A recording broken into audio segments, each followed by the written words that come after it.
Let's move on to the next question. Nitrogenous fertilizers को लेकर यहाँ पर सवाल पूछा गया है। What can be the impact of excessive inappropriate use of nitrogenous fertilizers in agriculture. पहला स्टेटमेंट यहाँ पर है proliferation of nitrogen fixing micro organisms in soil can occur. तो देखिए ये प्रोलिफरेशन नहीं होगा, जो भी इम्पैक्ट है नाइट्रोजन फिक्सिंग माइक्रो ऑर्गेनिजम्स के ऊपर वो निगेटिव इम्पैक्ट होगा। जनरली जब भी आप एक्सेसिव यूज नाइट्रोजनस फर्टिलाइजर का कर रहे हैं तो आपकी जो इकोसिस्टम है, इकोसिस्टम में इम्बैलेंसेस आ सकते हैं, तो ये नाइट्रोजन फिक्सिंग बैक्टीरिया के लिए कई बार घातक होता है। दूसरा स्टेटमेंट यहाँ पर दिया गया है increase in the acidity of soil can occur. Yes, soil की एसिडिटी बढ़ सकती है। वाई? क्योंकि ये जो भी आपके नाइट्रोजनस फर्टिलाइजर्स है H प्लस आयन रिलीज करते हैं और उस कारण से सॉइल एसिडिटी इंक्रीज हो सकती है। तीसरा स्टेटमेंट है leaching of nitrate to ground water can अकर।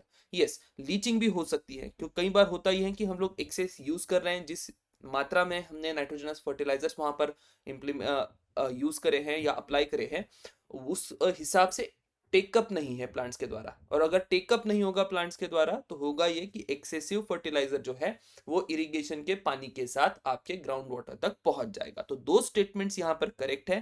पहला स्टेटमेंट इनकरेक्ट है, आपका ऑप्शन सी यहाँ पर करेक्ट आंसर होगा। अगर आपको कीवर्ड्स और कंसेप्ट यहाँ से पिक करने होंगे तो यहाँ पर सबसे पहले नाइट्रोजनस फर्टिलाइजर समझ लीजिए क्या क्या हो सकते हैं। लीचिंग अगर नहीं पता होगी, that is something you should be thorough with.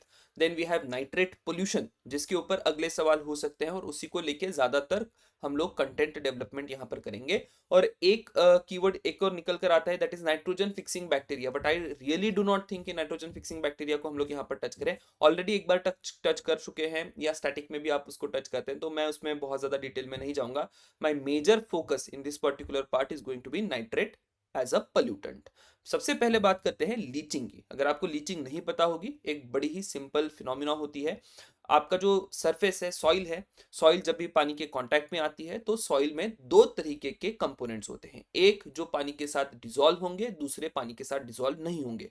जो भी कंपोनेंट पानी के साथ डिसॉल्व हो सकते हैं, अगर वो आपकी सॉइल में अवेलेबल है तो वो पानी के साथ बह जाएंगे। कहां पर जाएंगे? तो जनरली होता यह है कि ये जो पानी है, पानी धीरे धीरे नीचे परकोलेट होने लगेगा और जैसे जैसे ये पानी धीरे धीरे नीचे जा रहा है तो उसके साथ वो डिसॉल्व होने वाले जितने भी सब्सटेंसेस है वो नीचे चले जाएंगे।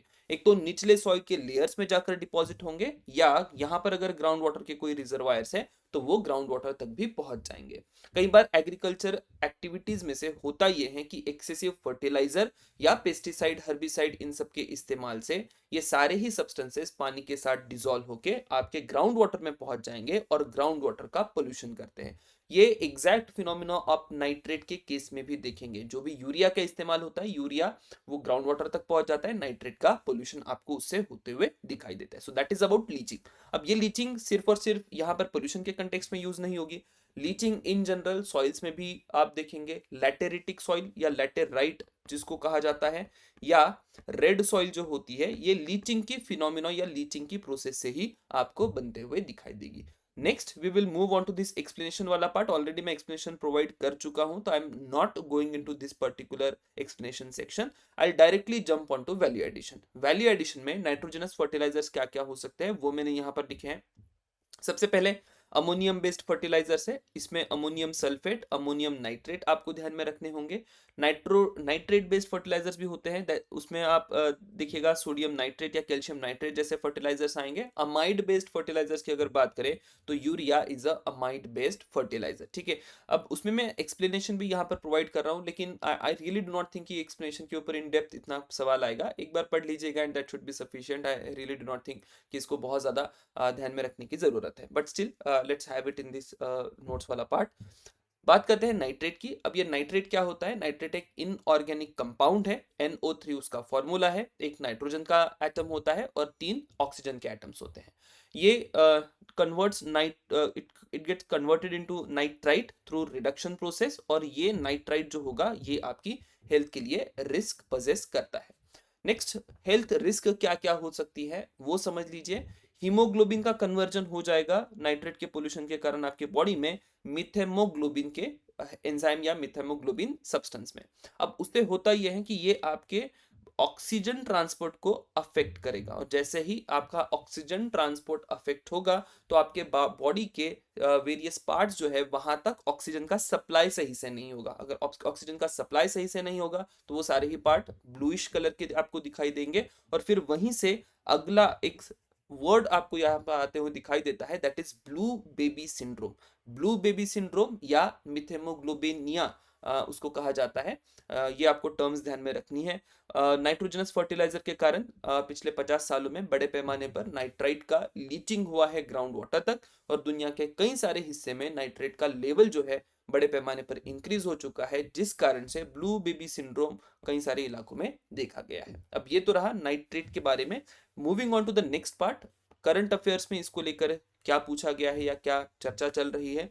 तो करंट अफेयर्स में कंटिन्यूसली पिछले कई सालों से नाइट्रेट का पोल्यूशन जो है वो बना हुआ है। सो ये 2024 में एक और बार केरला में कुछ एक स्टडी हुई है, केरला के कई सारे ग्राउंड वाटर रिजर्व्स में या ग्राउंड वाटर रिजर्वायर्स में बड़े पैमाने पर नाइट्रेट का कॉन्सेंट्रेशन पाया गया। अब ये जो नाइट्रेट का कॉन्सेंट्रेशन है, why it is harmful, health hazard उसके क्या है, तो वो भी इस पर्टिकुलर आर्टिकल में दिए थे। दैट इज हाइपरटेंशन हो सकता है, इंटॉक्सिकेशन हो सकता है, सीवियर साइनोसिस, इन्फेंट मोर्टेलिटी इसका एक बहुत बड़ा रिजल्ट हो सकता है, stomach cancer, goitre, thyroid gland disorder हो सकता है, हेडेक्स है, साइटोजेनेटिक डिफेक्ट्स हो सकते हैं, या कॉन्जेनेटल माल फॉर्मेशंस भी यहाँ पर आपको दिखाई देगी। तो ये नाइट्रेट जो है बहुत ही घातक एक पॉइजन या घातक आपको पोल्यूटेंट दिखाई देगा, जो कि इंडिया में ग्राउंड वाटर पोल्यूशन की एक बहुत बड़ी समस्या है।